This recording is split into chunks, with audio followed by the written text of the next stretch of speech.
안녕하세요 해밀 여러분, H채널의 한창훈입니다. 반갑습니다. 2019년 7월 26일 비트코인 및 암호화폐 일부를 시작하도록 하겠습니다. 먼저 댓글로 좋은 의견과 질문, 정보 공유해 주신 분들에게 감사 말씀드리고 들어가기 전에 먼저 주의사항 말씀드리고 시작하도록 하겠습니다. 저는 어떤 단톡방, 텔레그램, 플러스 친구도 운영하지 않습니다. H채널 이름은 유튜브 안에서만 사용하고 있습니다. 사칭 사기에 항상 주의하시기 바랍니다. 그러면 이제 오늘 순서로 들어가서 오늘은 이제 비트코인 차트랑 이제 시황 차트 이제 같이 보고요. 그리고 이제 Q&A를 보도록 할 텐데, 비트코인 차트 볼 때 그 키드온 후구링님이 지난번에 찰리님이 그 RSI 관련돼서 의견 주신 부분 같이 이제 보고 Q&A를 보도록 하겠습니다. 먼저 이제 비트코인 차트를 볼 건데, 이제 어제 방송 시작할 때 그때 이제 비트코인 차트 설명 드릴 때는 이렇게 지금 이 삼각 수렴하고 있는, 보시면요, 지금 이 추세선과 이 채널 4분의 1 라인, 이 삼각 수렴을 하고 있는 상단부까지 어제 올려줬습니다. 그러니까 51이평선까지 일단 어제 올라오는 모습이 보였다가 방송 끝날 때쯤에 그때 이제 비트코인 차트가 다시 이제 비트코인 내려와서 $10,000를 또 깨고 내려왔었어요. 현재는 지금 9,710달러에 위치해 있고, 보시는 것처럼 일단 이 삼각 수렴 안에서 일단은 놀고 있다라고 보시면 되고, 이 삼각 수렴의 꼭지점이 7월 28일입니다. 그래서 일단 그때까지 뭐 꼭지점 끝까지 간다고 하더라도 일단 7월 28일이 되면 방향성을 이제 보여줘야 돼요. 그래서 위로 갈 건지 아래로 갈 건지, 아래로 간다라고 하면 8,300불, 8,500불 터치할 것이고, 위로 돌파가 된다라고 하면 그때는 다시 한번 이제 이 지금 제가 보여드리는 이 6월 26일과 7월 10일 이 고점을 잇는 추세 라인 까지 일단은 올라갈 거다라고 봅니다. 그럼 이제 여기서 어떤 식으로 이제 흘러갈 것인지 그 부분에 대해서 지금 이제 키돈 호구리님이 지난번에 이제 올려주신 내용 같이 이제 보고 설명을 드리도록 할게요. 찰리님이 이제 써주셨던 내용이고, 현 시점 다시 이제 공유 드립니다. 금차트에서도 보였던 반등이 나오고 있는데, 저항선을 보고 있는데 11,000불 정도까지는 상승하고 내릴 것으로 보게 됩니다. 그렇게 되면 정말 2,500불 정도의 하락을 단기간에 순삭해 버릴 것 같아요. 이제 송기봉님이라고 써주셨는데, 이제 찰리님이 이제 본인이 RSI 30 언급했다 이렇게 이제 밑에 써주셨고, 지난번에 이제 RSI 관련돼서 찰리님이 RSI 30을 한번 찍어줘야지 될 것 같다. 그래서 오늘 새벽에 겨우 1,000불로 어떻게 RSI 바닥을 만들지 했는데 결국 이렇게 만들 것 같네요. 이렇게 써주셨고요. 지금 비트코인 선물은 상승하면서 또 갭을 만들었다. 이것은 결국 이제 하락을 하면서 다 선물 갭을 채울 것 같다. 이렇게 써주셨고, 금요일, 지난 토요일 새벽 1시 선물 만기, 그리고 다음 주에 29일, 30일 테더 청문회, 비트 청문회가 있는데, 이게 이제 왜 이 시점이랑 겹치냐. 그래서 테더 아마 그 뉴욕 감독청에서 그 심리가 29일 날 있는 걸로 알고 있고, 발표는 그 재판 결과는 다음 달로 이제 나오는 걸로 알고 있습니다. 그래서 어찌됐든 그 29일에 그 심리 발표가 있기 때문에 아마 이거에 이제 영향을 받아서 비트코인이 방향성을 보일 수 있다라는 이제 의견 써주신 것 같고, 아까 이제 제가 처음에 말씀드렸던 그 수렴의 꼭지점이 지금 28일이고, 그렇다라고 하면 아마 그 타이밍에 맞춰서 뭐 테더 청문회든 이런 내용에 맞춰서 그때 만약에 이걸 악재 삼아서 비트코인 방향성을 보인다 라고 하면 이제 뺄 것이고요, 당연히. 여기서 어떤 뭐 특별하게 이슈 문제가 되지 않고 이게 잘 넘어간다 라고 하면 또 호재로 하면서 채널 상단을 돌파시켜서 이제 올라갈 겁니다. 여기서 이제 지금 RSI 관련돼서 의견 주신 부분 같이 보면, 지금 이제 비트코인 차트에서 지금 이제 현재 RSI가 43.8이에요. 43.8이고, 지금 이 자리에서 그러면 RSI 30을 한번 터치를 해줄 것 같다라는 의견을 써주셨던 게 이제 지난번에 찰리님 의견이었고요.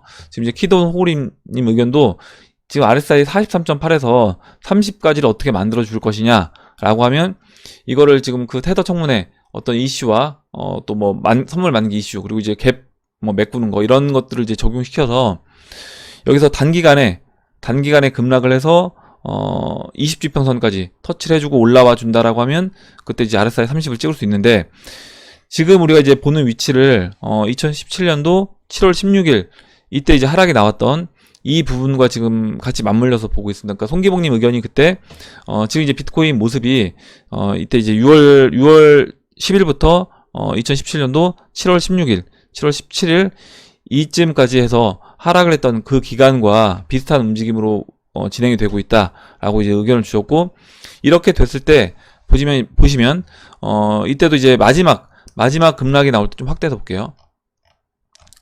예.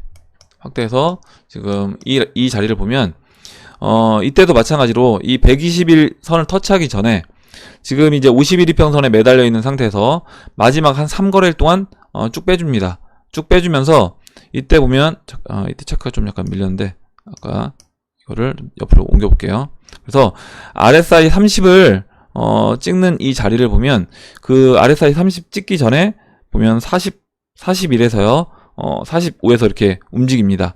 여기서 이제 51이평선에 매달려서 40대에서 놀다가 3거래일 급락을 해주면서 이렇게 RSI 30까지 단기간에 터치를 해주고 그 다음에 이제 반등을 4거래일 만에 거의 한 달 정도 뺐던 그 비트코인 가격을 4거래일 만에 반등시켜서 다시 이제 복구를 해줍니다. 그 다음에 물론 이제 바로 돌파해서 넘어가 주진 않고 이렇게 다시 이 고점 직전 고점에서 횡보를 해주고 돌파해서 넘어가 주거든요.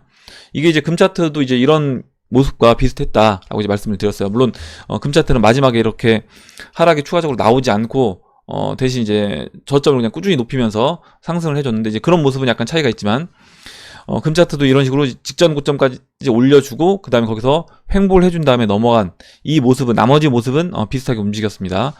그리고 이제 2017년도 7월 16일 이와 같은 모습으로 진행이 된다라고 하면 그리고 이제 앞으로 29일 이제 얼마 남지 않았는데 아까 이제 삼각수렴 끝자락도 이제 거의 다 왔고요. 그렇다라고 하면 그때 아까 이제 테더와 그런 악재를 갖다 붙이면서 단기간에 이제 급락을 시켜서 사람들 마지막으로 이제 버티고 있는 사람들의 이제 심리를 최악으로 이제 몰아 넣는 거죠. 그래서 다시 한번 이제 비트코인이든 알트코인들 상승 가기 직전에 뭐 롱을 쳤던 물량이든 아니면 여러 가지 이렇게 좀 마지막으로 한번 버텨보자 라고 했던 사람들의 심리마저 무너뜨려서 물량을 뺏어서 가져갈 거라고 봅니다. 그래서 RSI 30을 찍어주고 반등을 할 수 있다.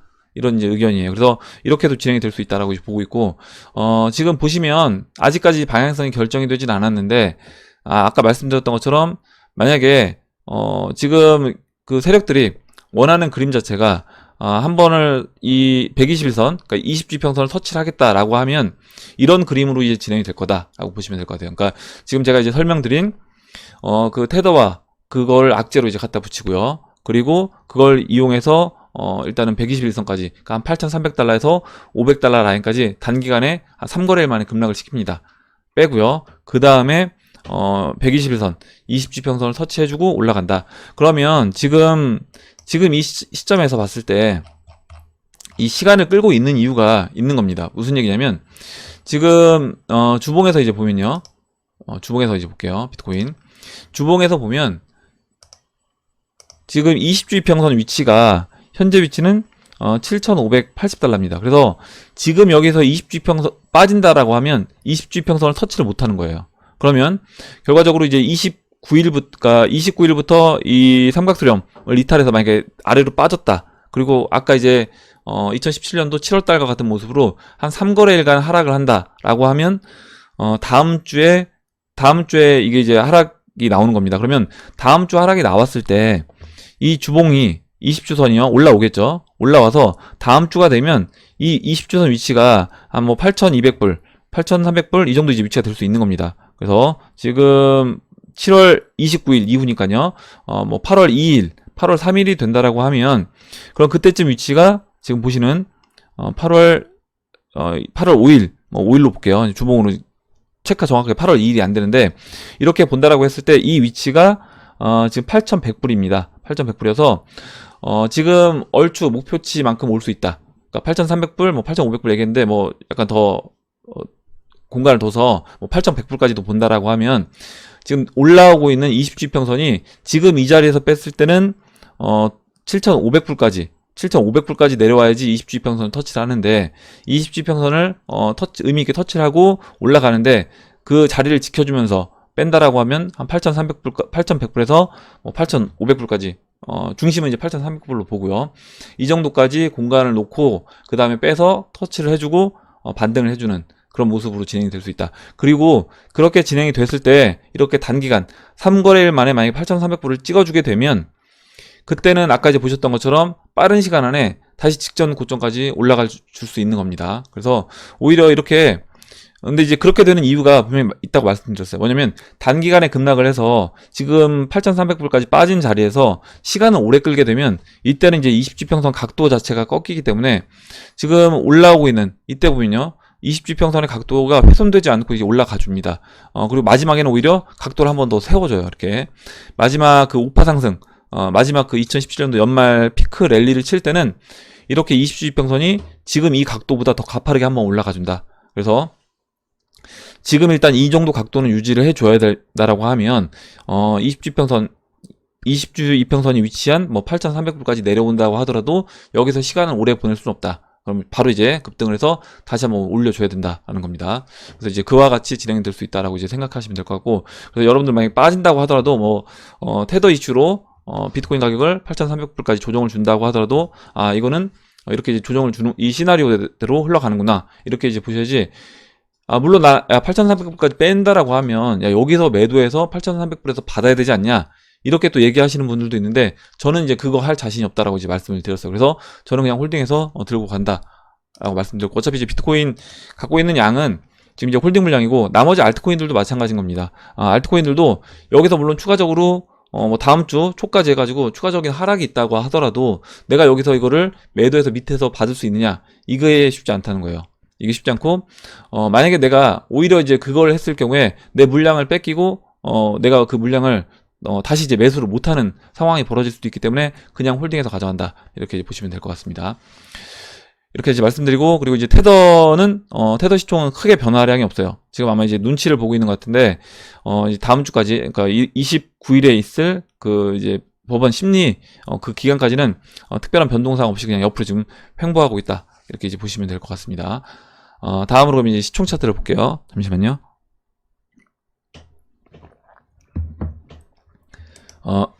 예, 이제 시총 차트를 보면 시총 차트도 지금 비트코인이 빠지면서 같이 내려왔습니다. 그리고 이제 만약에 아까 지금 그 삼각수렴에서 이제 위로 간다라고 하면 당연히 이제 시총 차트도 여기서 지금 이제 20주와 50주가 데드크로스가 났는데 이 자리에서 이제 반등을 해줄 것이고요. 만약에 그렇지 않고 지금 이제 비트코인이 추가적으로 하락이 나온다라고 하면 시총 차트도 비트코인 일단 비중이 지금 전체 시총에서 차지하는 비중이 60%가 넘기 때문에 시총도 빠질 수밖에 없다라고 보고 추가적으로 하락을 해줄 겁니다. 하락을 해주더라도 근데 시총 차트도 마찬가지예요. 시총 차트 또한 하락을 한다고 하더라도 비트코인이 다시 급반등을 해주면서 저는 시총도 빠른 속도로 돌려 세울 수 있다라고 봅니다. 그래서 일단 시총 차트는 지금 여기서 이제 데드크로스가 난 상태에서 비트코인 방향성에 따라서 이제 시총 차트도 움직일 거다 이렇게 이제 보시면 될 것 같습니다. 다음으로 지금 이제 롱 차트를 볼 건데, 일단 지금 이제 비트코인 방향성이 나오지 않고 계속해서 그 삼각수렴 안에서 뭐 위로 갈지 아래로 갈지 모르는 상황이에요. 지금 어떻게 보면 뭐 확률적으로 지금 위로 갈 확률이 높냐 아래로 갈 확률이 높냐라고 했을 때 지금은 굉장히 이제 애매한 상태가 된 겁니다. 이 뭐 롱 차트든 숏 차트든 이것도 이제 마찬가지예요. 그러니까 여기에서 롱이든 숏이든 한쪽으로 뭔가 치우쳐 있는 모습이 나온다라고 하면 이걸 가지고라도 지금 여기서 위로 갈 확률이 높다, 뭐 아래로 갈 확률이 높다 이렇게 이제 판단을 해볼 수 있는데, 일단 우리가 아래로 갔을 땐 이런 식으로 흘러갈 수 있다라는 걸 미리 인지를 하고 있으면 심리적으로 좀 덜 위축이 된다는 거죠. 그래서 그 부분을 이제 말씀을 드린 거고, 제가 이제 아까 그렇게 뭐 키돈 호링님하고 찰리님 의견으로 RSI 30을 찍는 그 시나리오를 이제 말씀드렸다라고 해서 반드시 그렇게 된다는 건 아닌 겁니다. 이걸 말씀드리고, 만약에 이게 반드시 된다라고 하면 저 같은 경우도 당연히 제 모든 물량을 다 정리를 해서 그 8,300달러에서 받겠죠. 근데 그렇게 될지 제가 이제 위로 돌파돼서 갈지 그 부분을 정확하게 저도 판단할 수 없기 때문에 지금은 여기서는 그냥 싼 영역이다 라고 보고 있고 그냥 홀딩해서 가져가고 있는 겁니다. 이렇게 보시면 될 것 같고, 일단 롱 차트도 보시면 롱이 는 게 아니라 오히려 지금 롱 보시는 것처럼 오히려 줄었어요. 롱 물량이 줄었다는 얘기는 세력 입장에서는 일단은 지금 먹을 게 없다 라는 겁니다. 그러니까 롱 물량이 많아졌다라고 하면 이 롱 물량을 어떻게 보면 이제 뺏어오기 위해서라도 세력 입장에서 비트코인의 가격을 조정시킬 수 있는 명분이 생기는 건데, 지금은 세력 입장에서 비트파이낸스 차트를 봤을 때는 먹을 게 없다는 거죠. 롱 차트를 봤을 때. 그리고 지금 코인팜에 나오는 그 비트맥스 또한 일단 숏이 지금 현재 우세입니다. 그래서 이게 어제는 또 롱이 우세였잖아요. 그래서 지금은 아직 어느 한쪽으로 이렇게 딱 치우쳐 있다라고 말씀드리기 뭐하고, 지금 보시면 쇼가롱이 계속해서 엎치락뒤치락 하고 있다. 비트맥스도 엎치락뒤치락 한다. 이렇게 이제 보시면 될 것 같습니다. 마지막으로 지금 이제 비트코인 도미넌스 차트를 보면 도미넌스는 지금 이제 21 이평선을 깬 상태에서 일단은 여기서 이제 횡보하고 있다라고 보시면 돼요. 그래서 지난번에 일단 추세 이탈하고 21 이평선 깨기 전까지 이렇게 옆으로 한 4거래일 동안 누웠습니다. 그리고 엊그저께 음봉이 나오면서 21 이평선을 깼죠. 깬 상태에서 다시 이렇게 옆으로 눕고 있다. 이렇게 보시면 되고, 그러면 이제 방향성은 언제 보일 것이냐? 방향성은, 비트코인 방향이 딱 정해졌을 때. 그래서 비트코인이 만약에 지금 뭐 8월 3일이든 2일이든, 121 이평선, 20 이평선을 터치를 해주고, 올라간다. 라고 해서 그때 상승을 해줄 때, 알트코인들이 비트코인보다 더 빠른 속도로 움직여주는 그런 모습이 나왔을 때, 그때 이제 이 도미넌스 차트도 저는 방향성을 보일 거다라고 생각을 합니다. 그래서 이제 아직까지 뭐 비트코인이든 뭐 알트코인이든 여기서 이제 움직임을 보이고 있지 않기 때문에 21 이평선을 깬 상태에서 일단은 횡보를 할 거라고 이제 보시면 될 것 같고, 그러면 8월 초가 돼서 그때 이제 어느 정도 방향성이 나왔을 때 그때 도미넌스도 방향성, 그러니까 저는 이제 당연히 이제 지금 채널 상단부에 있다라고 보고 있기 때문에 당연히 이제 아래쪽으로 움직일 거라고 봅니다. 이렇게 이제 말씀을 드리고 그럼 이제 Q&A로 들어가도록 할게요. Q&A로 들어가서 먼저 그러면 키도운 호링님하고 이제 찰리님 의견은 이제 받고 비트코인 차트 설명드리면서요. 지금 이제 XRP OK님이 기사를 이제 공유해 주셨는데 기사 내용을 보도록 하겠습니다.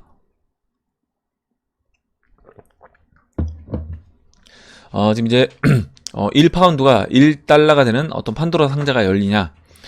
그래서 이제 지금 존슨이 총리가 되면서 존슨의 이제 노딜 브렉시트가 될 수 있는 확률이 높아졌다라고 하면서 이렇게 돼서 파운드화가 이제 급락이 됐을 때 영국 경제에 어떤 충격을 줄 것인지, 그래서 인플레이션은 급등할 것이고 자본 이탈 등 이런 여러 가지 이슈들이 이제 경제적인 어떤 이슈들이 나올 수 있다라는 겁니다. 그래서 지금 이제 영국 파운드화 차트를 한번 이제 보도록 할게요. 어떤 움직임이 있었는지 보시면 지금 이게 미국 달러 대 파운드화 차트입니다.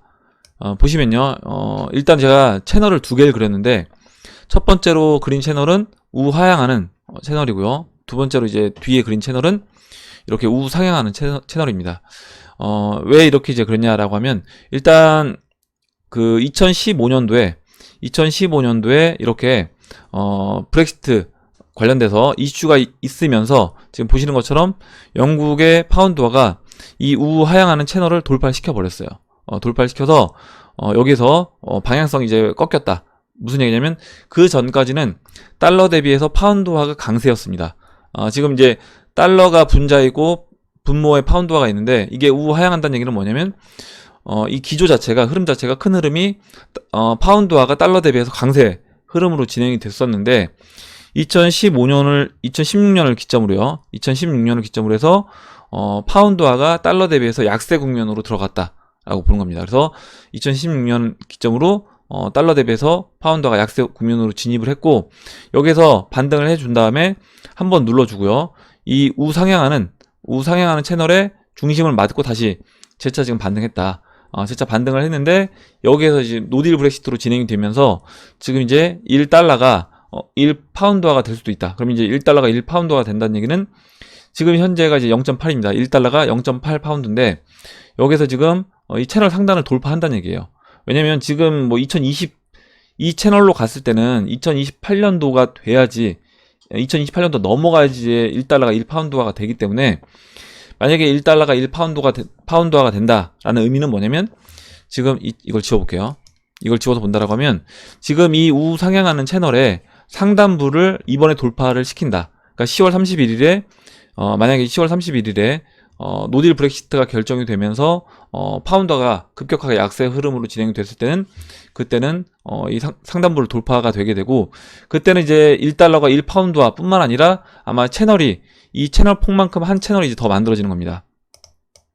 지금요, 여기 채널이 하나 더 만들어지면서 아마 1달러가 1파운드화를 넘어서는 1달러가 뭐 1.1이 되든 1.2가 되든 이런 식으로 더 파운드가 약세 국면으로 들어갈 수 있다 있다라고 보고, 파운드화가 약세가 됐을 때 문제는 뭐냐면, 영국 같은 경우는 아까 이제 보셨던 것처럼 달러 대비해서 계속해서 강세 움직임을 보였습니다. 그러면 영국 입장에서 봤을 때는 자신들의 돈의 가치가 달러 대비해서 강세이기 때문에 어느 뭐 수입하는 부분에서 좀 부담이 덜했다는 거죠. 근데 이렇게 됐을 때는 뭐냐면 인플레이션이 크게 일어날 수 있다.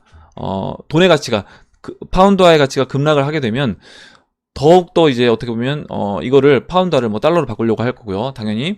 그리고 거기에 더해서 인플레이션도 이제 급등을 할 겁니다. 그러니까 파운드화로 살 수 있는 물건값이 급등을 하면서 파운드화를 더 빨리 이제 버리려고 할 거라는 거죠. 영국 국민들 입장에서 달러로 전환을 하거나 아니면 금이라든가 은이라든가 또 암호화폐로 이렇게 전환하려는 수요가 늘어날 수밖에 없다, 이렇게 보고, 실제로 이제 그와 같은 모습이 현재 나오고 있습니다. 지금 이제 보시면 지금 이제 코인힐스에서 지금 이제 달러랑요, 엔화 있고, 한 가지 또 이제 특이한 점이 뭐냐면, 최근에 이제 지난번에 구독자분께서 이제 의견 주셨었는데, 최근에 지금 비니비니님 같아요. 원화가 비트코인에서 원화 거래량이 이제 늘어났다는 겁니다. 그래서 보시면 예전에는 3% 미만이었어요. 원화 거래량이 3%, 작년에만 해도 3% 미만이었는데 지금 이제 10%까지 올라왔다라는 거고요. 이 10%까지 올라온 게 그럼 이제 이게 왜 그럴까 한번 생각을 해볼 필요가 있다라는 겁니다. 우리나라의 이 원화가 왜 지금 이렇게 올라가고 있는가? 이것도 마찬가지로 원화 약세 국면으로 들어가면서 원화 자산을 빨리 이렇게 암호화폐라든가 아니면 금이라든가 지금 금 차트, 은 차트도 이제 좋은 돌파가 됐잖아요. 저항 라인이 다 돌파가 됐습니다. 그래서 돌파된 시점에서 돈 있는 사람들이 빨리 내 원화를 안전자산으로 바꾸려고 하는 수요가 늘어나고 있다라고 보시면 되고, 또 이제 중국도 영향을 줄 수 있다라고 해요. 무슨 얘기냐면, 중국 위안화 같은 경우 지금 중국은 거래소가 합법화가 되어 있지 않습니다. 그렇다라고 하면 중국 사람들 입장에서 예전에 우리나라에서 중국 비트코인을 바꿨다라고 했잖아요. 그러면 똑같이 지금 뭐 대행해서, 그러니까 중국 외국인이 우리나라에서 거래소에서 이용을 할 수 없게끔 만들어 놨기 때문에 지금 보면 이렇게 대행할 사람들 찾고 있는, 이 다 불법입니다. 그래서 대행할 사람 찾아서 이런 것들 비트코인을 대행으로 구매를 요구한다거나 이런 수요가 지금 늘고 있다. 그래서 그런 부분에서 또 원화가 차지하는 비중이 10%까지 늘었다, 이렇게 볼 수 있는 겁니다. 이제 실질적인 우리나라 수요도 어느 정도 늘었다고 볼 수 있고요. 거기에 더해서 지금 보시면 파운드화가 5위까지 올라왔어요. 파운드화가 5위까지 올라왔다. 그래서 영국 국민들도 이 암호화폐 시장에 관심을 지금 두고, 어떻게 보면 자신들 파운드화를 금이라든가 은이라든가 아니면 비트코인으로 바꾸려는 소요가 점점 늘어나고 있다, 이렇게 이제 보시면 될 것 같습니다. 이렇게 이제 보고 다음 보도록 할게요.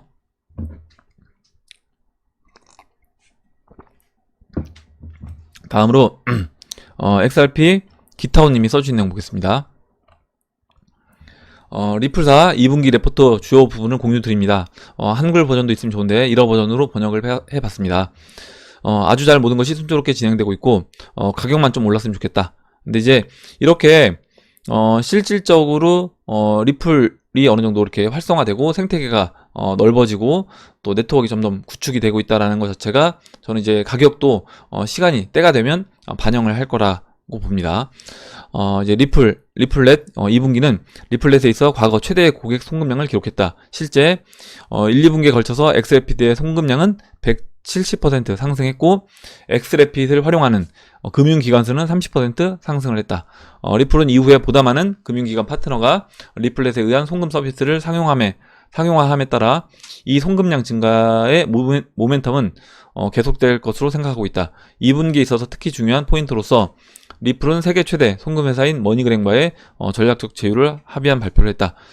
중요한 규제 당국의 동향은 SEC는 이후 정책 책정에 향한 지원을 축적하기 위해서 XRP 레저와 같은 오픈소스에서 허가를 필요로 하지 않는 특정 블록체인상의 노드를 설치할 예정이라고 발표를 했고, 영국의 금융행동감시기구는 증권 토큰이 아닌 유틸리티로 교환의 성질을 갖춘 하이브리드 토큰인 이더와 유사한 것으로 XRP를 알렸다, 이렇게 얘기를 했습니다. 그래서 일단 XRP가 아마 증권이 아니다 라는 거를 공식적으로 SEC에서 얘기만 해준다라고 하면, 그때는 이것 또한 저는 이제 호재로서 XRP 가격을 올릴 수 있는 그런 영향을 줄 거라고 보는데, 이것도 지금 타이밍을 재고 있다라고 봐요. 타이밍을 재고 있다라고 보고, 지난번에 이제 그 이은님이 의견 주셨던 것처럼 그 핀센이었나요? 핀센에서 이렇게 그 벌금을 핀센에서 이제 부여했다는 것 자체가 어떻게 보면 XRP는 SEC 관여가 아니다. 이거 자체가 어떻게 보면 증권이 아니라고 이제 이미 미국에서 인정을 한 거다라는 내용입니다. 그래서 그렇게 본다라고 하면 발표 시점만 남지 않았나 이렇게 생각을 해요. 아마 이제 이게 실제 이제 가격 상승 피크를 찍을 때 이런 SEC에서 XRP는 증권이 아니다 이런 발표를 마지막 피크를 찍을 때 또 발표를 할 수도 있겠다 이런 생각을 해봤습니다. 뭐냐면 피크를 찍을 때 대중들이 XRP를 최고점에서 또 받아서 대중들한테 이 물량을 떠넘기려면, 만약에요 이번 뭐 채널 상단이 뭐 24,000 사토시다 라고 하면 24,000 사토시의 물량을 개인들한테 넘겨야 되겠다 라고 이제 판단했어요, 그 세력이. 그러면 그때 맞춰서 이런 발표를 하면서 개인들 입장에서 야 이거 더 가겠다 라는 판단이 들게끔 또 할 수도 있지 않을까 그런 생각도 해봤습니다. 이렇게 이제 보고 다음 보도록 할게요. 다음으로 막걸리 17년사님이 써주신 내용 보겠습니다. 월봉 관점에서 11,000불 안착을 한다라고 하면 8월에서 9월, 그러니까 이번 달 월봉이잖아요. 7월 월봉이니까 7월 월봉이 11,000불 안착한다 라는 것 자체가 아까 이제 삼각수렴에서 처음에 제가 이제 비트코인 말씀드렸던 그 삼각수렴 안에서 지금 11,000불이면요 지금 21 이평선 위에 안착을 하는 겁니다. 월봉이요. 월봉을 볼까요? 이제 그렇게 된다라고 하면 지금 막걸리 17년사님 의견이 이겁니다. 그러니까 월봉이 11,000불 이상에서 끝난다. 그래서 지금 월봉이 현재 음봉인데 이게 이제 11,000불 이상에서 끝나게 되면 이제 양봉으로 마무리가 되는 겁니다.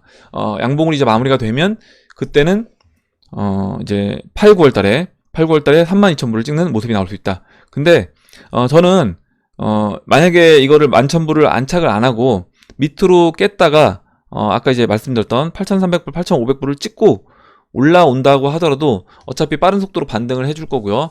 32,000불까지는 좀 어렵다고 하더라도 우리 2017년도 고점인 20,000불까지는, 그러니까 17,000불에서 20,000불은 바로 이제 목표로 놓고 이제 볼 것이기 때문에 그러면 빠른 속도로 이제 거기까지는 충분히 갈 수 있다라고 봅니다. 그렇게 보고 다시 한번 손모가 접니다 했는데 자꾸 걸지 마세요. 걸지 마시고 저는 이제 인간지표로 철저히 분석을 한다. 군중 심리로 나일강님의 하이먼 민스키 대비 현 상황 언론 보도 증가 부정 긍정 교차하고 있고 대중 참여 이슈 등 3분기 본격적 슈퍼 불장을 예측한다. 국내 모든 차트 분석가들이 7,200불, 8,400불 단 월봉 마감이 10,000불 아래에서는 아래 시에는 저는 그 이하는 6,400불 이상 예상을 하락한다. 그러니까 만약에 이제 막걸리 17년사님은 10,000불 밑에서 끝난다라고 하면 그때 이제 비트코인이 6,400불까지 하락할 수 있다 이런 의견을 써주신 것 같아요. 저는 이제 이거랑은 또 의견이 약간 다릅니다. 월봉 마감과 다음 주 이제 여러 이슈가 발표가 있으니 한번 지켜봅시다 이렇게 써주셨고 일단 뭐 지금 11,000불 이상에서 끝났을 때는 좀 더 이제 빠른 속도로 8, 9월 달에 전고점을 넘어서 이제 32,000불까지 갈 수 있다라는 이제 의견이었고, 여기서 이제 빠졌을 때는 10,000불 밑에서 월봉이 마감이 됐을 때는 8,300불이 아니라 추가적으로 더 하락할 수 있다라는 의견인데, 일단 뭐 이렇게 될 수도 있고 일단 제가 또 보는 의견은 약간 다르긴 한데요. 아까 이제 제가 보는 관점을 말씀드렸습니다. 물론 8,300, 그러니까 20주 이평선까지는 저는 언제든지 깨질 수 있다라고 보고 있어요. 그러니까 1-1안으로 진행이 될 때 1-1안 상승 그 모습에서 20주 이평선 터치는 언제든지 나올 수 있는데 그 20주 이평선을 깬다라고 훼손한다라고 하면 이때는 이제 좀 문제가 된다. 그래서 저는 이제 20주 이평선을 훼손하지 않는 그 범위 내에서 조정을 마무리하고 상승 흐름으로 진행이 될 것이고, 만약에 10,000불을 깨고 내려와서 월봉이 마감이 된다. 그러니까 29일에 그 테더 이슈로 해서 하락을 하고요. 7월 달에 이제 7월 월말이 30일인가요? 잠깐만요. 예, 7월 월말이 31일인데 7월 31일 이후에 추가적으로, 그러니까 7월 29일 테더 악재로 이제 하락을 시작해서 30일까지 뭐 추가적인 하락을 만들어주고 8,300불 월봉 마감을 한다고 하더라도 그 이후에 20주 평선만 지켜준다라고 하면 빠른 속도로 회복을 해서 13,900달러까지 올려주고요. 그 다음에 그 안에서 약간 횡보 움직임을 보여준 다음에 직전 고점이었던 13,900달러를 돌파해서 넘어가주는 모습으로 저는 진행될 수 있다라고 봅니다. 이렇게 보고 다음으로 이제 비니비니님이 아까 이제 제가 잠깐 말씀드렸는데, 국가 통화별 비트코인 거래량 보니 원화 비율이 8%대로 올라왔더군요. 예전에 H채널에서 보여줬을 때가 2%, 그때 이제 2, 3%였어요. 2%대였던 것 같은데, 한국의 힘인가요? 불장내면 또 엄청 몰려올 것 같은 느낌이 드네요. 해주셔서, 일단, 당연히 이제, 우리나라 원화 차트 이제 보시면, 원화 차트도, 지금 이렇게 하락 추세가 돌파가 됐습니다. 이미 돌파가 됐고, 돌파된 상태에서, 지금 보시는 것처럼 주봉에서요. 일단 이번에 죄송합니다. 1190원, 1198원, 거의 이제 1200원까지 올라온 다음에 조정을 받았습니다. 조정받고 보시는 것처럼 이제 20주평선까지 조정을 받았죠. 이 빨간색 20주평선까지 조정을 받고 지금 이제 다시 반등하는 모습인데 이번에 이제 이 직전 고점 1198원 넘어간다라고 하면 다음에 이제 다음 저항 라인은 일단 뭐 1212원에도 저항은 있습니다. 근데 이제 이 1212원은 워낙 이제 가까운 자리이기 때문에 뭐 이거는 이제 바로 이제 넘어가 줄 거라고 보고요. 그렇다라고 하면 여기서 이제 다음 저항 라인은 큰 그림에서 봤을 때 여기로 이제 보셔야 됩니다. 뭐냐면 어디로 가야 되냐면 다음 저항 라인은 이 채널 4분의 1 지점이 됩니다. 그래서 채널 4분의 1 지점이 1347원이에요. 1347원이고 만약에 지금 이 고점과 고점을 잇는 저항 라인인 한 1,400원 정도로 보이는데 이 1,400원까지 넘어간다 라고 하면 그때는 본격적으로 우리 이제 IMF 때 그 원달러 차트 이렇게 슈팅 나왔던 이런 모습으로 이제 진행이 될 수 있는 겁니다. 이렇게 되면 그리고 지금 일본에서 우리나라 이제 규제하고 있는 이런 모습을 보게 되면 IMF 그 직전에 이제 우리나라 주변 국가에서 일어났던 일들과 비슷한 이제 모습을 지금 보이고 있기 때문에 충분히 이와 같은 모습으로 진행이 될 수 있다라고 보고 있고 이거에 대해서 우리가 이제 준비를 해 놔야 된다라고 생각합니다. 그리고 이제 당연히 이제 이런 느낌을 어느 정도 눈치를 챈 돈이 있는 사람들 입장에서는 당연히 금이라든가 은이라든가 아까 얘기했던 것처럼 암호화폐로 빨리빨리 내 자산을 바꾸려고 이제 할 거예요. 그러면서 이제 우리나라 원화에서도 이 암호화폐 이제 수요가 몰리고 있다라고 보시면 될 것 같습니다. 다음 보도록 하겠습니다. 다음으로 켈처 스킵님이 써주신 내용 볼게요. 이 시장에 대한 확신도 없고 자기 의견도 없이 가격이 올라가면 확신에 차서 희망회로 막 돌리고 가격이 떨어지면 다시 하락장 간다고 불안해하면서 손절하고 이 시장을 욕하면서도 떠나지도 못하는 사람들이 참 많은 것 같다. 단기적인 투자보다는 장기적인 입장에서 이 시장의 성장성을 믿고 기다리면 좋은 결과가 있을 거라고 봅니다. 시장에 대한 확신도 없이 가격에 너무 일희일비하는 사람들이 많은 것 같아서 참 안타깝습니다. 한 가지 확실한 거는 모든 사람들이 기다리는 그 자리는 절대 오지 않는다는 것입니다. 저는 아는 것도 별로 없지만 다들 가격이 하락을 하니까 불안해하지만 세력들이 바보가 아닌 이상 모든 차트쟁이들이 기다리는 그 가격들은 절대 주지 않을 거라는 확신이 있어서인지 별로 불안하지 않습니다. 오르던 내리던 자기의 생각이 있어야 하고 생각하는 목표가가 있어야 한다고 생각합니다.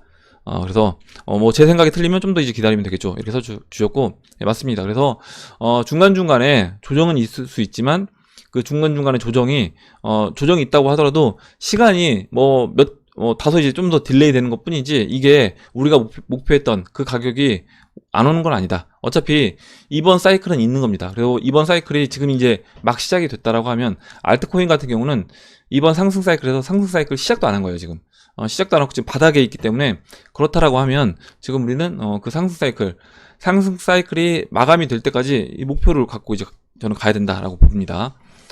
우리 이제 송기복님이 댓글 달아주신 부분 이제 볼게요. 송기복님이 이제 그 리플에 대해서 비트코인 시총과 이제 비교를 해서 설명을 해주셨는데 보시면 지금 이제 비트코인 시총이 215조이고 리플 시총이 16조로 약 13배 정도 차이가 난다라고 합니다. 그럼 이제 비트코인 가격이 만약에 10,000불이고 시총 215조다라고 하면 최종 100만 불이 됐을 때 100배까지 올라간다라고 하면 리플 값 가격을 계산을 해보면 이건 이제 단순한 산수인데 지금 370원 그리고 215조 13배를 이제 곱한 거예요. 그래서 13배가 되면 한 4,958원. 그래서 한 5,000원 정도 돼야 된다. 그러니까 리플이 만약에 시총 1위까지만 올라간다고 하더라도 여기서 13배 정도 올라가야 된다라는 겁니다. 그럼 일단 5,000원 정도 돼야 되는 거고요. 만불 기준으로 똑같은 시총 1위가 됐을 때. 그리고 여기에서 만약에 비트코인이 100만 불까지 우리가 간다라고 얘기하면 100배가 올라간 거잖아요. 그 만불에 100배니까 지금 이제 5,000원에 100배를 하면 5만원, 50만원. 그래서 지금, 계산을 500만원으로 하셨는데, 이제 50만원이 맞을 것 같아요. 그래서 비트코인이 100만 불이 됐을 때, 시총 1위를 똑같이, 리플이 유지한다라고 했을 때, 리플 또한 이제 그러면 50만원까지 올라갈 수 있다라는 의견이고, 여기에서 만약에 리플이 비트코인의 시총을 뛰어넘는다. 라고 하고요. 비트코인도 뭐 100만 불 얘기도 있지만 또 비트코인 또 그 얘기도 있습니다. 예전에 그 미국 어떤 헤지펀드였나요? 거기서 비트코인 뭐 1000만 불 간다 이런 얘기도 있었어요. 그러면 그렇게 된다라고 하면 그에 따라서 이 리플 시총 또한 이제 추가적으로 또 올라갈 수 있겠죠. 그래서 이렇게 됐을 때 이제 송기봉님 의견이 뭐 600만 원에서 1200만 원까지 리플 최종 도달 가격이 있다 이렇게 써주셨고, 리플 실제로 뭐 리플 1리플이 1XRP가 뭐 $10,000 이런 예상하는 또 의견들이 있고, 실제로 저도 이제 처음에 1XRP 뭐 $10,000 얘기했을 때 굉장히 막 저도 이제 웃었었는데, 물론 이제 야 이렇게 되면 진짜 말이 안 되는 거 아니냐 이런 생각이 들었는데요. 이렇게 또 이제 예상하는 여러 의견들이 있더라고요. 그래서 이렇게 뭐 될 수도 있다라고 보는 사람들도 있고, 이렇게 됐을 때 10만 주만 갖고 있다고 하더라도 그 10만 주가 5천억 자산이 된다. 그래서 이제 공상 소설 한번 써봤다 이렇게 이야기를 해주셨는데, 일단 뭐 이게 뭐 손기봉님이 이야기 지금은 일단 써주셨지만 예전에 또 다른 어떤 뭐 기관에서도 이런 식으로 이제 예상을 했던 부분이 있기 때문에 또 이렇게 충분히 이것도 가능하다라고 봅니다. 그리고 우리가 이런 부분에서 저는 뭐냐면 제가 드리고 싶은 말씀은 이게 우리가 이거는 절대 안 돼. 절대 리플이 뭐 이거는 이 가격은 절대 못 가라고 생각하면 당연히 이 가격이 오기 전에 우리가 갖고 있는 XRP 물량은 다 정리가 될 수밖에 없다. 이렇게 이제 보고 있고, 이렇게 될 가능성도 있다라고 조금이라도 그 가능성을 갖고 봐야지, 야, 그러면 이렇게 될 수도 있으니까 내가 이 정도, 만약에 내가 XRP를 다 정리를 한다고 하더라도 적어도, XRP 이 정도 물량은, 최소 홀딩 물량은 내가 팔지 말고 끝까지 가져가 봐야 되겠다. 이런 마음을 먹을 것 같습니다. 그래서 이제 이런 마음가짐이 좀 중요하다고 생각을 해요. 이렇게 이제 보고, 다음 보도록 할게요. 다음으로, 유플레이님이 써주신 내용 보겠습니다. 유플레이님이 써주신 내용 볼게요. 주변 사람들이 며칠 전부터 이렇게 말을 합니다. 벡트 때문에 떡상할 거야. 그래서 이제 무분별하게 매수를 추천하다가 오르지 않아서 낙담한 분들이 몇 분 계세요. H채널에서 차트를 공부하고 계시는 분들과 정보를 나누는 곳이기에 며칠 전부터 테스트 중인 벡트에 대해서 조금 언급해 주시면 도움이 될 것 같습니다. 벡트로 인해서 기관 자금이 들어올 수 있는 장점이 있고, 업비트나 이제 빗썸과 같은 거래소 볼륨 자료는 ETF에서 자료로서 활용하지 않지만 벡트 테스트로 인한 결과는 ETF에서 승인하는데 어느 정도의 자료로 활용할 수 있다라는 답을 해주곤 하는데, 사실 제가 정확히 모릅니다. 이렇게 써주셨고, 잠시만요.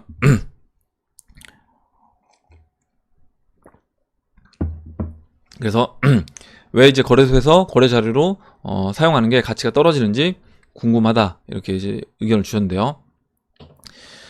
먼저 이제 ETF가 승인이 된다라고 하면 그 ETF에서 기준 가격이 있어야 되는 겁니다. 뭐냐면 이 비트코인의 가격이 지금 우리나라 뭐 증권처럼 뭐 예탁결제원이라든가 한국 그 거래소에서 이렇게 거래 가격을 한 가격을 딱 정해주는 게 아니기 때문에 각 거래소마다 비트코인 가격이, 물론 지금 이렇게 봇들이 많이 움직이면서 거의 그 가격 차가 존재하진 않긴 하지만 그래도 있다는 거죠. 우리나라 이제 프리미엄도 있고 가격차가 계속해서 존재합니다. 그래서 이 기준을 정해줄 만한 어떤 그 공신력 있는 그런 거래소가 필요하다. 그리고 이제 그런 조건을 갖춘 게 벡트 거래소가 될 수 있다. 그래서 이전에 ETF 승인 안 났던 이유가 사실 이런 이유였습니다. 뭐냐면 이런 어떤 거래 기준을 잡을 만한, 그 ETF를 승인했을 때 거래 기준을 잡을 만한 그런 거래소가 지금 없다. 유동성도 막 떨어지고 거래소가, 그리고 얘네가 그 거래하는 그 거래량 자체를 신뢰할 수가 없다. 뭐 이런 여러 가지 이유를 이제 갖다 붙이면서 ETF 이제 승인을 안 냈습니다.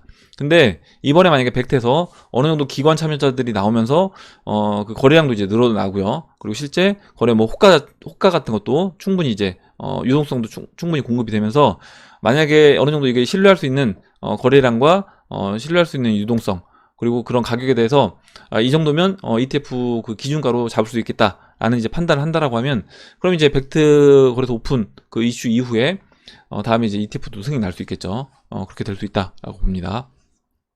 그렇게 보고 일단 이제 이벤트에 대해서 한 가지 우리가 이제 항상 생각해야 될 건 뭐냐면, 이벤트가 있어서 올라갈 수도 있고 떨어질 수도 있는 건데, 이거에 대해서 너무 기대를 많이 해서 내가 이걸 가지고 막 무리하게 항상 제가 이제 드리는 말씀이 건데, 이벤트가 있으니까, 벡터거래소 오픈할 때 여기서 이제 슈팅이 나올 거니까 내가 이거를 레버리지를 써서 한번 배팅을 해보겠다라든가, 아니면 내가 이거 지금, 여유 자금이 아닌데, 이 여유 자금이 아닌 돈을 한번 여기 이제 몰빵 투자를 해서 한번 배팅을 해보고, 그 다음에 한번 먹고 그때 팔고 나와야 되겠다. 이런 마음을 하면 안 된다. 그래서 이 이벤트는 뭐 기대를 할 수는 있겠지만 이걸 가지고 내가 배팅을 하면 안 된다. 그래서 되면 좋고 안 돼도 말고 약간 이런 마음으로 이벤트에 대해서는 접근하셔야 된다라고 말씀을 드렸어요. 다음으로 마지막으로 이제 이은님이 써주신 내용 보고 이제 마무리하도록 하겠습니다. 이은님이 콜드 월렛과 그 소프트 월렛의 차이에 대해서 이제 써주셨는데 한번 이제 그 부분을 읽어보고 마무리하도록 할게요. 그 차이는 개인키, 프라이빗 키의 저장을 어디에다 어떻게 하느냐에 따라 달라진다. 보통 외부 거래는 개인키로 만들어지는 공개키를 외부로 보내서 거래의 정당성 확인 작업으로 이루어지는 거, 개인키를 통해서 해당 거래의 공개키가 만들어지기 때문에 개인키가 탈취가 되면 월렛의 소유권을 잃는 것과 동일하다. 그래서 개인키를 항상 누군가 이제 알려달라고 해서 알려주면 안 되는 겁니다. 어제 이제 뭐 네이버 비밀번호 변경하라고 해서 제가 비밀번호를 치면 안 되는 것처럼 이런 식으로 누군가 내 개인키를 달라고 해서 절대 주면 안 된다. 콜드 월렛은 개인키를 인터넷이 연결되지 않는 지갑에 이제 넣는 것이고, 단어 콜드는 차갑다는 영어 의미를 가지고 있지만 여기서는 인터넷과 연결되어 있지 않다, 차단되어 있다, 이런 의미이기도 하다. 소프트 월렛은 개인키를 컴퓨터에 저장하는 것이고, 그리고 인터넷과 항상 연결되어 있어서 핫 월렛이라고도 한다. 월렛 해킹은 보통 컴퓨터에 해킹해서 개인키를 훔쳐가는 것인데, 해킹 방식이 종류들이 엄청 다양하고 주로 이제 소프트웨어를 심어서 자동 탈취 또는 백도어를 통해서 빼내가고 있기 때문에 뭐 거의 거래소도 털리기 때문에 개인들도 쉽게 이제 털릴 수가 있고, 일반적으로 이제 거래소만 자주 털리는 것은 일반인들은 다수라서 누가 이제 코인을 많이 갖고 있는지 정보가 없어 못 터는 것인데, 거기에 비해 거래소는 당연히 얘네들은 이제 코인을 갖고 있을 거라고 이제 판단을 하고 거래소를 해킹 시도를 이제 많이 시도를 하는 거다, 이렇게 이제 보시면 되고, 그래서 이제 개인들도 제가 이제 여러분들 자본금이라든가 아니면 코인 개수를 쓰지 말라고 하는 것도, 내가 만약에 코인 개수를 많이 갖고 있다는 거를 자랑을 한다거나 막 이렇게 대놓고 이렇게 이야기를 하게 되면, 당연히 해커들 입장에서 야, 이 사람 건 한번 시도해 볼 만하겠다, 내가 시간 투자를 해서도 한번 해킹 시도를 해볼 만하겠다, 이렇게 이제 판단할 수 있다는 거죠. 그러면 당연히 그런 걸 쓸 필요가 없는 겁니다. 굳이 이제 내가 코인 많이 갖고 있다고 자랑해봤자 도둑만 꼬이는 거예요, 도둑만. 그리고 이제 콜드 월렛이라고 해서 해킹이 안 되는 것은 아니고, 언젠가 인터넷에 연결해야 되는 때가 있고 그때 그 소프트웨어를 이용해서 이제 노릴 수 있다. 그래서 콜드 월렛이 있을지 모르는 약점을 찾아 노려야 하기 때문에 대신 해킹이 어렵다. 어느 타이밍에 이제 인터넷과 연결될지 모르기 때문에요. 요즘 이제 송금을 할 때 월렛 주소를 변조하는 탈취가 많이 일어나고 있기 때문에 그 송금하는 그 직전 순간에 바꿔버리는 겁니다. 그러니까 주소를 내가 이제 복사해서 붙이는 그 순간에 바꾸기 때문에 최종적으로 복사해서 붙였다고 하더라도 항상 마지막으로 앞에 5개, 뒤에 5개는 최종적으로 다시 한번 확인을 해줘야 되는 겁니다. 그러니까 승인 누르기 전에 마지막으로 맞는지 확인을 꼭 하시고 승인을 눌러줘야 돼요. 앞에 5개, 뒤에 5개 정도 최소 확인하시고 눌러주시고, 제가 지난번에 그래서 어떤 분이 이제 내가 거래소 주소라든가 내 콜드월렛 주소가 바뀌지 않으면 그냥 이거를 한번 딱 저장해놓고 계속해서 쓰시려고 하는 분들이 있는데, 그렇게 하시면 안 됩니다. 그리고 이제 포코를 통해서 코인 드랍을 한다고 소개 사이트로 오게 해서 스냅샷을 위해 개인 월렛에 코인을 이동 유도한 후에 개인키를 등록하라는 것은 무조건 사기다. 그래서 개인키를 알려달라고 알려달라거나 아니면 당신 계정이 해킹당했으니까 지금 빨리 변경해라 라고 하면서 창을 띄워서 그 개인키를 입력하게끔 만드는 경우도 있습니다. 그래서 그런 것도 주의하시고, 항상 여러분이 직접 들어가서 바꾸는 그 절차를 통해서 바꾸셔야지 뭐 메일로 와서 여기서 이제 바꾸라고 해서 바꾸면 절대 안 된다. 이 부분을 이제 마지막으로 말씀드리고 마무리하도록 하겠습니다. 오늘 나온 얘기들 중에 여러분들 궁금하신 내용, 우리 같이 이야기하고 싶은 정보, 의견 있으시면 의견 올려주시면 같이 이야기해보는 시간을 가져보도록 하겠습니다. 댓글 남겨주신 해밀 여러분 감사드리고, 끝까지 영상 시청해주신 해밀 여러분 감사합니다. 이상으로 영상을 마치고, 영상이 도움이 되셨다면 좋아요, 구독 버튼, 그리고 알림종 버튼을 눌러주세요. 감사합니다.